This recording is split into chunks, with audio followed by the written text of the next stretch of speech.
علامہ اقبال علیہ الرحمہ ایک بہترین شاعر ہیں. ان کا ایک ملفوظ تاریخ میں لکھا جسے مجھے اور آپ کو غور کرنے کی ضرورت ہے. انتہائی بڑی بات کہی ہے, دور اندیشی سے کہی ہے, جسے میں اور آپ آج اپنے نظروں سے دیکھ رہے ہیں, مشاہدہ کر رہے ہیں کہ انہوں نے جو کہا اور جو جملے ان کی زبان سے نکلے آج وہ 100% ہمارے مشاہدے میں نظر آ رہے ہیں. انہوں نے کیا کہا؟ علامہ اقبال علیہ الرحمہ نے کہا کہ تعلیم کے ذریعے تہذیب بدلتی ہے. کتنا خطرناک جملہ ہے, غور کریں. مدارس اور علماء یہ انگریزی تعلیم کے نہ دشمن ہیں اور نہ اس تعلیم سے وہ منع کرتے ہیں. وہ تو کہتے ہیں کہ اس میدان میں جس طرح چاہو محنت کرو, آگے بڑھو, نام کماؤ, لیکن اس تعلیم کے ساتھ ساتھ اپنے مذہب کو مضبوطی کے ساتھ پکڑو, ورنہ یہ تعلیم ایسی تعلیم ہے کہ سب سے پہلے تمہاری تہذیب پر حملہ کرے گی.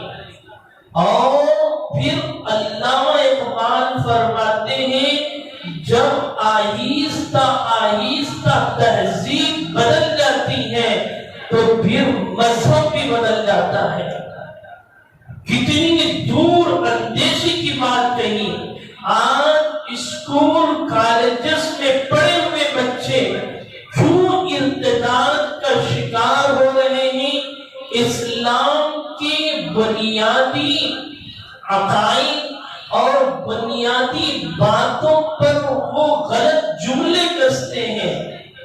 ان کی زبانوں پر اسلام کے تعلق سے ایسے الفاظ نکلتے ہیں کہ ایمان نکل جاتا ہے. قبر پر سلام ہو علامہ اقبال کی, وہ بھی کوئی مدرسے کا پڑھا ہوا طالب علم نہیں تھا, وہ بھی آپ کی طرح یونیورسٹی اور کالجوں کی سیر کرا ہوا انسان تھا.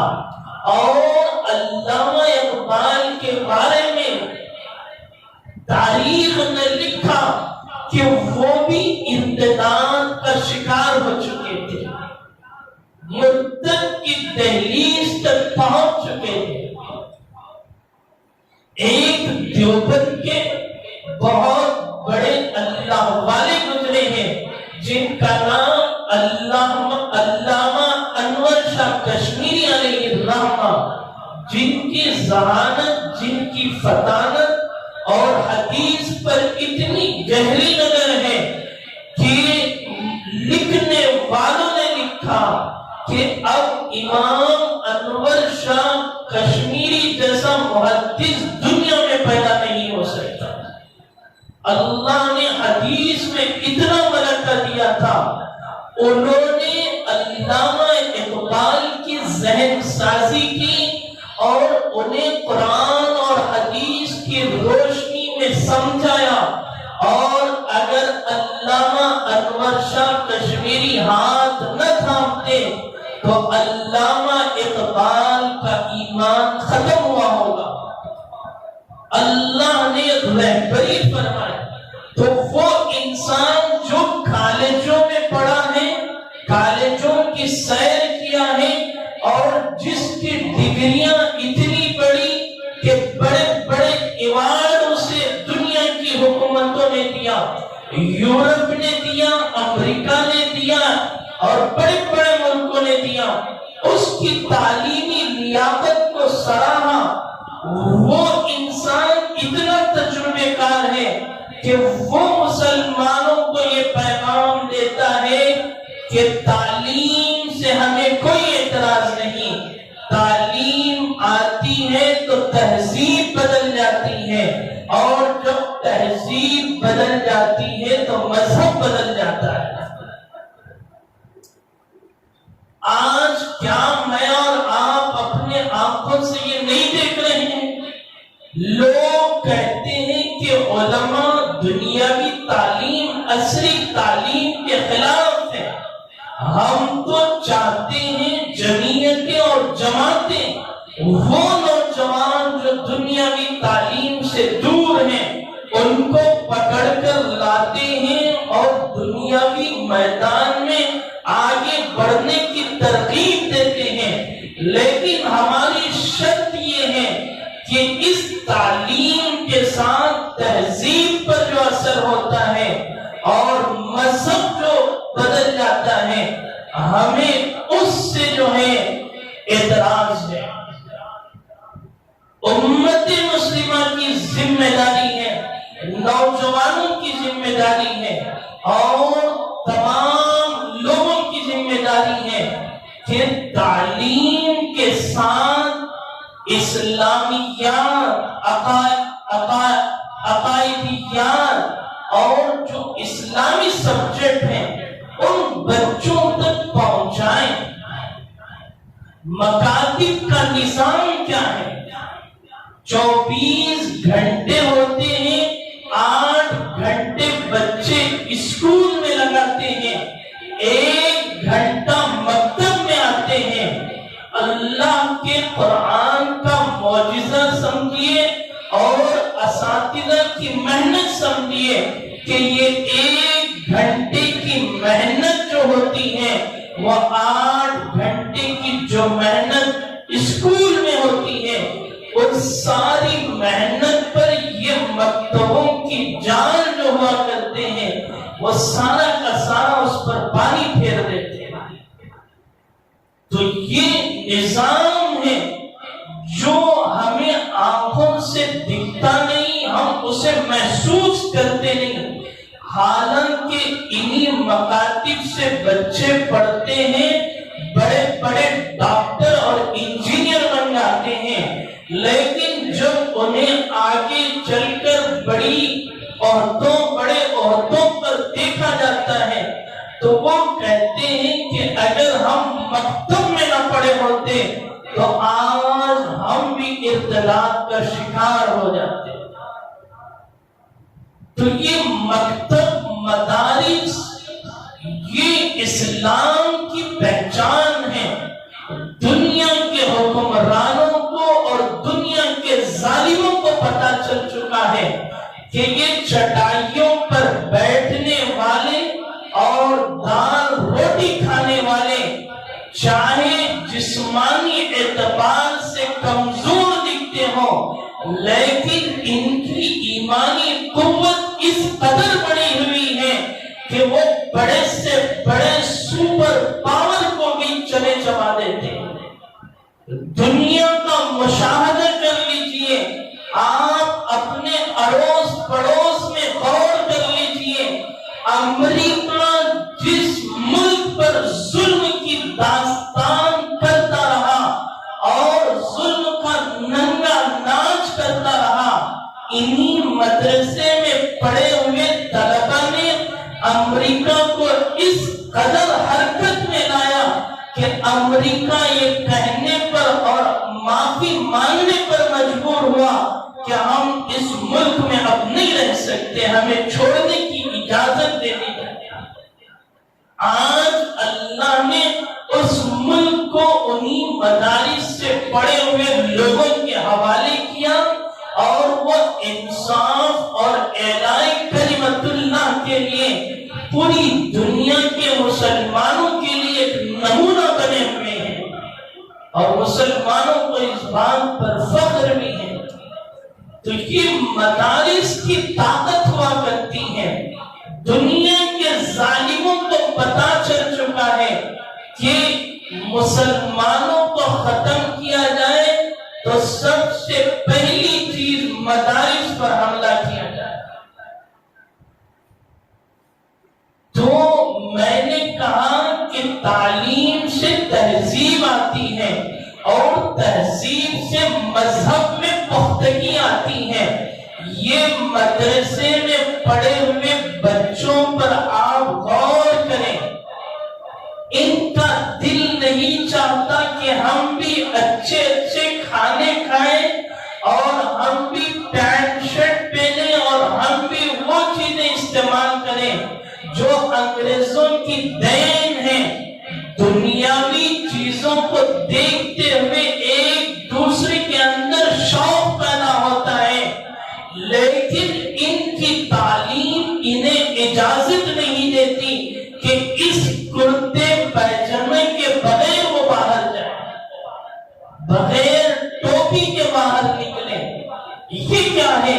تعلیم کا اثر تہذیب پر ہوتا ہے کہ اللہ کے نبی کا لباس کیسا تھا، ان کا اٹھنا بیٹھنا کیسا تھا، ان کا کھانا پینا کیسا تھا، اور پھر اسی تہذیب کی پختگی کی وجہ سے وہ مذہب میں اتنے آگے ہوتے ہیں کہ آپ دنیا کی تاریخ کو اٹھا کر دیکھ لیجئے، جتنی تنظیمیں بنی، تحریکیں بڑی، ان سب کے روح رواں، ان سب کی سربراہی علماء کو حاصل ہے، اور جب علماء سے یہ چیزیں ختم ہو جاتی ہیں تو پھر تنظیمیں اور تحریکیں تباہی کے دہانے پر چلی جاتی ہیں۔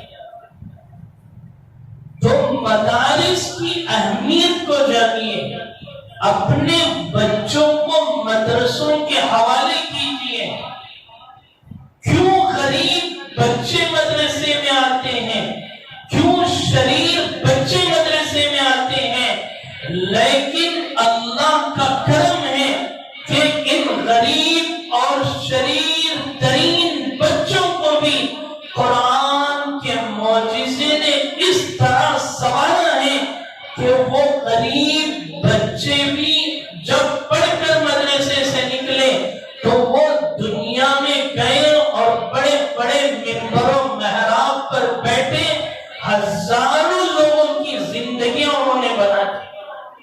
اگر آپ کے بچے ذہین ہیں، آپ کا قیمتی سرمایہ مال اس پر لگا ہے، تو کیا آپ کے بچوں سے اللہ دین کا کام نہیں لے گا؟ مدارس کو دیکھ کر یہ سوچتے ہیں کہ ان کا مستقبل کیا ہے، ان کا فیوچر کیا ہے۔ 10-15 ہزار کی تنخواہ ہوگی، اس کے علاوہ یہ کیا کر سکتے ہیں؟ وہ 10-15 ہزار کی تنخواہ آپ نے بنا دی، ورنہ ذمہ داروں کو، مساجد کے کمیٹی والوں کو چاہیے کہ آج کے موجودہ دور کے مطابق ان کی تنخواہیں طے کریں۔ آپ چلے جائیں چرچوں میں، مندروں میں، مٹوں میں، ان پوجاریوں اور ان چرچوں کی پادریوں کی تنخواہیں دیکھ لیں، آپ حیران ہو جائیں۔ لیکن علماء اس تعلق سے نہ کوئی احتجاج کرتے ہیں اور نہ سڑکوں پر آتے ہیں، اس لیے کہ ان کی تعلیم اس بات کی اجازت نہیں دیتی۔ عوام کو چاہیے، ذمہ داروں کو چاہیے کہ جس طرح تم انہیں مضبوط کرو گے، یہ دینی میدانوں میں پوری طاقت اور قوت کے ساتھ کام کریں گے۔ تو یہ علماء اکرام ہوا کرتے ہیں جو مدارس سے پڑھ کر آتے ہیں، تو مدارس ایسے ایسے علماء دیتی ہے۔ ایک دارالعلوم دیوبند کے پہلے طالب علم جن کو آگے چل کر اللہ نے شیخ الہند بنایا، ہندوستان کا شیخ جنہیں کہا جاتا تھا، ان سے پوچھا گیا کہ حضرت آپ کی زندگی اتنی اللہ نے میسر کی، آپ کا نہ کوئی ایسا کارنامہ ہمیں اپنے آنکھوں سے دکھتا ہے کہ ہم اسے دیکھ کر کہیں کہ یہ آپ کا خصوصی کارنامہ ہے۔ حضرت شیخ الہند نے فرمایا کس چیز کے بارے میں مجھے سوال کرتے ہو؟ اگر تمہیں حدیث کے بارے میں نے کوئی کتاب نہیں لکھی، لیکن میرا شاگرد امام انور شاہ کشمیری ہے، حدیث میں اس نے وہ خدمت انجام دی ہے کہ دنیا اسے یاد کرے گی خاتم المحدثین کے نام سے، کہ حدیث جو بیان کرنے والے ہوتے ہیں ان میں سب سے بہترین ذات امام انور شاہ کشمیری کی۔ ان کے انتقال پر علماء نے لکھا کہ اب دنیا سے محدثین کا خاتمہ ہو چکا ہے۔ میں نے امام المحدثین دیا، وہ میرا شاگرد تھا، اور تم تفسیر میں پوچھتے ہو تو قرآن کی تفسیر لکھنے والا علامہ شبیر احمد عثمانی علیہ الرحمہ، جنہوں نے حدیث تفسیر پر قرآن کی تفسیر لکھی اور امام التفسیر جنہیں کہا گیا، گنبد خضرا جس کو ہٹانے کے لیے دنیا کی ایک بڑی جماعت جمع ہوئی، مکہ مکرمہ اور مدینہ طیبہ کی سرزمین پر لوگوں نے حدیثیں جمع کر دی اور دلیلیں پیش کر دی کہ اس گنبد کو ختم کر دینا چاہیے۔ علامہ انور، علامہ شبیر احمد عثمانی کھڑے ہوئے اور انہوں نے دلائل کا ایک ذخیرہ پیش کیا کہ نبی کی ذات مکرم ہے اور عزت ترین ہے، اور انہوں نے حدیث کا ایک ذخیرہ جب جمع کیا تو دنیا کے حکمرانوں نے اور عرب کے لوگوں نے کہا کہ شبیر احمد عثمانی کے دلائل زیادہ مضبوط ہیں، اس لیے گنبد خضرا کو ختم نہیں کیا جا سکتا۔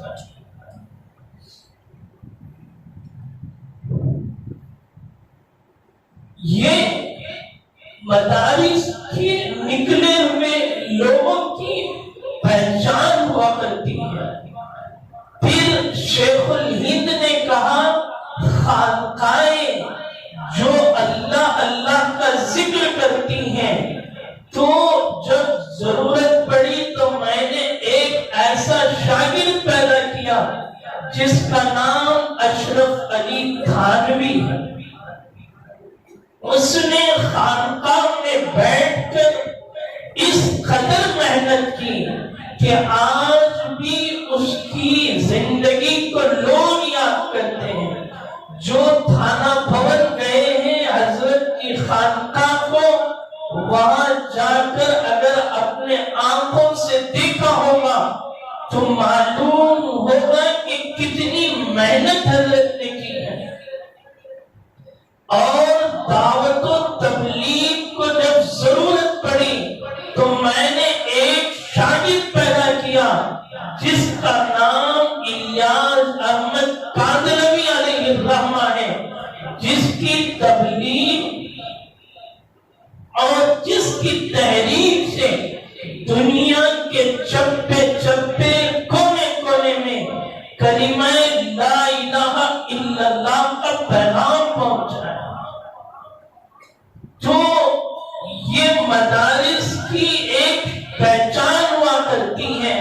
شیخ الہند دارالعلوم کا سب سے پہلا طالب علم ہے جو آگے چل کر شیخ الہند بنا، اور اس کے ذریعے اللہ نے ایک ایک جماعت اور تحریک میں ایک ایک امام دیا جنہوں نے حدیث اور تفسیر، خانقاہ، دعوت و تبلیغ، مدارس، ہر میدان میں جال بچھا کر دنیا والوں کو یہ سمجھا دیا کہ مدارس کی حفاظت کرو گے تو تمہارے ایمان کی حفاظت ہوگی، اور اگر مدارس کی حفاظت نہیں کرو گے تو تمہارا خاتمہ ہو جائے گا، تم ارتداد آج ہمارے ملک میں یہ بات کہی جا رہی ہے کہ مدارس کا سروے کرایا جائے۔ ابھی یوپی میں ایک قانون بنا، وہاں کے وزیر اعلیٰ نے مدارس والوں کو گورنمنٹ کی طرف سے سروے کا حکم جاری کر دیا۔ ہمارا سروے اگر اس اعتبار سے ہو کہ ہمیں ستایا نہ جائے، تکلیف نہ دی جائے، تو ہم تمہارے لیے پورا کا پورا تعاون کرنے کے لیے تیار ہیں، لیکن وہ سروے ہمیں ستانے کے لیے، ہمیں تکلیف دینے کے لیے کیا جا رہا ہے۔ انہیں معلوم ہے کہ مدارس اور مساجد ان دونوں کی بنیاد توکل علی اللہ پر چلتی ہے۔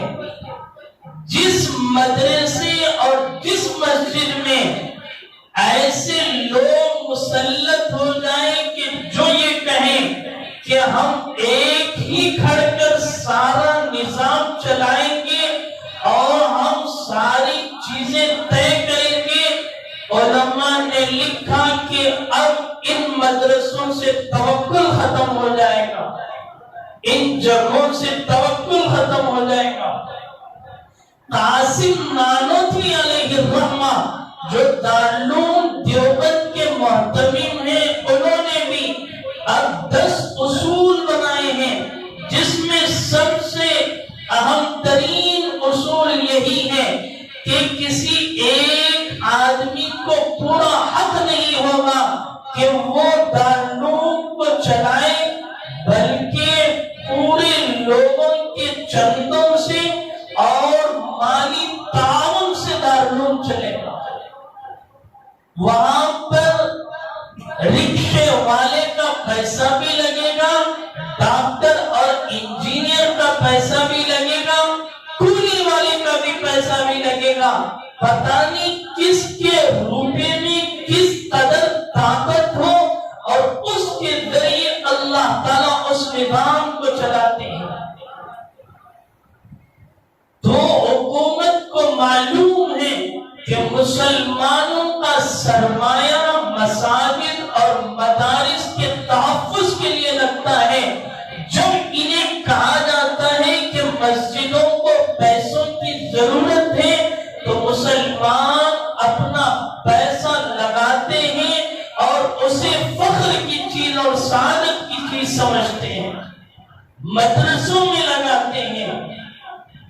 تو اب اس توکل سے انہیں ہٹایا جائے، گورنمنٹ کا تعاون انہیں دیا جائے۔ گورنمنٹ کے تعاون سے جو مدرسے اب تک یوپی اور آسام میں ان کی ماتحتی میں آئے ہیں، علماء نے ان کا جائزہ لیا کہ وہ مدرسے ختم ہونے کے دہانے پر ہیں۔ گورنمنٹ پہلے اپنے کنٹرول میں لیتی ہے، پھر عصری تعلیم کا بہانہ بنا کر اس میں عصری تعلیم داخل کرتی ہے اور پھر ان مدرسوں کو ختم کر دیتی ہے۔ آسام میں تقریباً 3 سے 4 مدرسوں پر بلڈوزر چلا دیا گیا۔ کتنے افسوس کی بات ہے، مسلمان ابھی سویا ہوا ہے، جاگا نہیں، وہ سوچتا نہیں کہ اللہ نے مجھے ایک ووٹ کی طاقت دی ہے، اس کا صحیح استعمال کس طرح سے کرنا چاہیے۔ اگر غلط استعمال کرو گے تو تم سے مدارس بھی چھینے جائیں گے، مساجد بھی چھینے جائیں گے، اور بابری مسجد جیسی جگہ پر وہ چیزیں تیار کر دی جا رہی ہیں جن کے لیے مسلمانوں کا ایمان اور ان کا ذخیرہ آخرت اس بات کی اجازت نہیں دیتا۔ ہمیں بیدار ہونے کی، اپنے مدارس کی حفاظت کرنے کی ضرورت ہے۔ تو میں نے کہا کہ توکل علی اللہ، مدارس کا نظام اللہ پر بھروسہ کرتے ہوئے چلتا ہے۔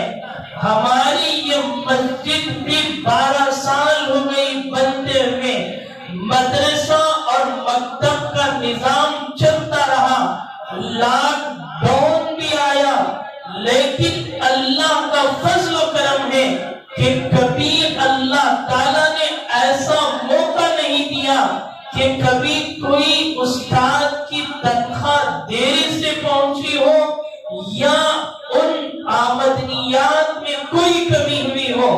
اللہ اپنے گھر کا نظام بناتے ہیں اور لوگوں کے دلوں کو اس طرف متوجہ کر دیتے ہیں۔ تو یہ توکل علی اللہ پر جو مدارس چلتے ہیں اس کی طاقت انتہائی مضبوط ہوا کرتی ہے۔ اگر گورنمنٹ ہمارے مدرسوں کو تعاون دینا چاہتی ہے تو گورنمنٹ سے ہمارا سوال ہے کہ تمہارے اسکول اور تمہارے ہاسپٹل اور تمہارے کالج اگر تم نے سدھار لیا تو یہ تمہارے لیے بہت بڑی چیز ہے۔ گورنمنٹ کے اسکولوں کی کیا حالت ہے، ہاسپٹلوں کی کیا حالت ہے اور ان کا کیا نظام ہے، لوگ پرائیویٹ اسکولوں میں کیوں اپنے بچوں کو ڈالتے ہیں، پرائیویٹ ہاسپٹلوں میں کیوں اپنا علاج کراتے ہیں؟ تو گورنمنٹ چاہتی ہے کہ مدارس کو بھی اسی طرح تباہی کی طرف لے جایا جائے۔